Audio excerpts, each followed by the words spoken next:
আমি এখানে বলতে চাই যে আমাদের পুলিশ যথেষ্ট আপনার ধৈর্যের পরিচয় দিয়েছে, কারণ পুলিশের দায়িত্ব কিন্তু পুলিশ তো বুক চিতিয়ে রাখা একজন শিক্ষার্থীকে, সাধারণ শিক্ষার্থী আবু সাইদকে গুলিও করেছে।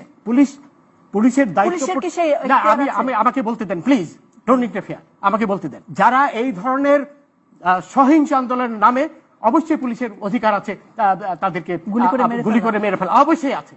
যারা আপনি কি আবু সাইদের মৃত্যুর ঘটনা দেখেছেন? আমি পুরোটাই দেখেছি। পুরো ভিডিও দেখেছেন? তারা যেভাবে, আবু সাইদের হাতে কোনো মরণাস্ত্র ছিল? আমাকে বলতে দেন আগে, আপনি ডোন্ট লিড ওই আনসারের মতো আমেরিকান এখানে বসে থাকেন। আমি পুরোটা দেখেছি। তারা যেভাবে সশস্ত্র হয়ে আক্রমণ করেছে, সেখানে পুলিশের অবশ্যই দায়িত্ব ছিল সেই সশস্ত্র আক্রমণ রোধ করার। আবু সাইদের হাতে অস্ত্র ছিল? অবশ্যই ছিল। আমি কি অন্ধ মানুষ? তার হাতে লাঠি ছোটা ছিল, আমি নিজে দেখেছি। লাঠি দিয়ে সে মেরে ফেলতে পারবে? শুনেন, আপনি তো একা দেখেননি নাকি, আরো অনেকেই দেখেছে। সেটাই বলছি, আমিও দেখেছি, আমি দেখেছি যে আপনার কথা শুনে মনে হচ্ছে না। ডোন্ট প্লিজ এই ধরনের রাবিশ কথা বলবেন না আমার সাথে, রাবিশ কথা বলবেন না। আমিও দেখেছি।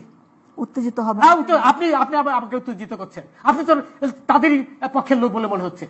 আমি অবশ্যই আপনি তাদের পক্ষে কথা বলেন। শোনেন, এই যে সবুজ মেয়ে মারা গেল ছাত্রলীগের, তাকে কে মারলো? সেটা তদন্ত হবে না? তদন্ত হবে তো, ওইটা সাইদেরও তো তদন্ত হবে, সবই তো তদন্ত হবে। দেখা যাচ্ছে, আমি তো দেখেছি। আপনি আমাকে বোঝানোর চেষ্টা করছেন যে আমি দেখিনি নাকি এই ধরনের